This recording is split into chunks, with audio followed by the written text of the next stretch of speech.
একদিন নবী করিম সাল্লাল্লাহু আলাইহি ওয়াসাল্লাম তার পালক মা হালিমাতুস সাদিয়া রাদিয়াল্লাহু তাআলা আনহুর এর নিকট একটি অভিযোগ করলেন।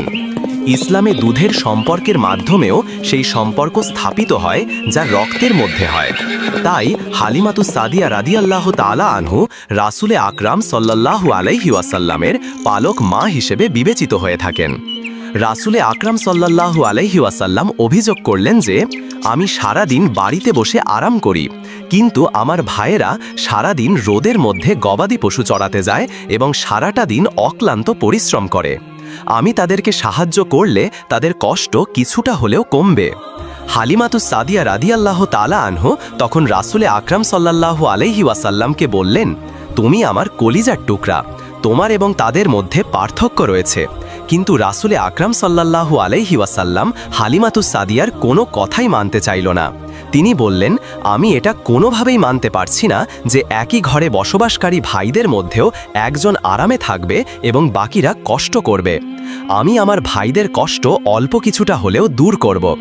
হালিমাতুস সাদিয়া রাদিয়াল্লাহু তাআলা আনহু রাসূলে আকরাম সাল্লাল্লাহু আলাইহি ওয়াসাল্লামকে বললেন, তুমি আমার কলিজার টুকরা, তোমার এবং তাদের মধ্যে পার্থক্য রয়েছে। কিন্তু রাসূলে আকরাম সাল্লাল্লাহু আলাইহি ওয়াসাল্লাম হালিমাতুস সাদিয়ার কোনো কথাই মানতে চাইল না। তিনি বললেন, আমি এটা কোনোভাবেই মানতে পারছি না যে একই ঘরে বসবাসকারী ভাইদের মধ্যেও একজন আরামে থাকবে এবং বাকিরা কষ্ট করবে। আমি আমার ভাইদের কষ্ট অল্প কিছুটা হলেও দূর করব। হালিমাতুস সাদিয়া রাদিয়াল্লাহু তাআলা আনহু রাসূলে আকরাম সাল্লাল্লাহু আলাইহি ওয়াসাল্লামকে বোঝানোর সর্বোচ্চ চেষ্টা করলেন, কারণ এটা শুধু তাদের পারিবারিক বিষয় ছিল না, বরং সম্পূর্ণ গোত্রের সম্মানের বিষয় ছিল। হালিমাতুস সাদিয়ার সম্পূর্ণ গোত্র রাসূলে আকরাম সাল্লাল্লাহু আলাইহি ওয়াসাল্লামকে অত্যন্ত সম্মান করত। হালিমাতুস সাদিয়া চিন্তা করলেন, যদি লোকেরা আমাকে প্রশ্ন করে যে বালক আমাদের গোত্রের জন্য এতটা বরকত নিয়ে এসেছে, তুমি তাকে কেমন করে এই কষ্টকর কাজ করালে, তখন আমি কি উত্তর দিব? তাছাড়া হালিমাতুস সাদিয়া নিজেও নবী করিম সাল্লাল্লাহু আলাইহি ওয়াসাল্লামকে নিজের জীবনের থেকেও বেশি ভালোবাসতেন। তার কলিজার টুকরা মুহাম্মদকে দিয়ে তিনি কিভাবে এই কষ্টকর কাজ করাবেন? তিনি এটা কোনোভাবেই মানতে পারছিল না।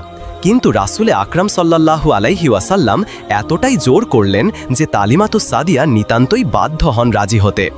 রাসূলে আকরাম সাল্লাল্লাহু আলাইহি ওয়াসাল্লামের ভাইয়েরাও রাসূলে আকরাম সাল্লাল্লাহু আলাইহি ওয়াসাল্লামকে সঙ্গে নিতে রাজি হচ্ছিল না, কারণ তারাও নবী করিম সাল্লাল্লাহু আলাইহি ওয়াসাল্লামকে অসম্ভব ভালোবাসতেন।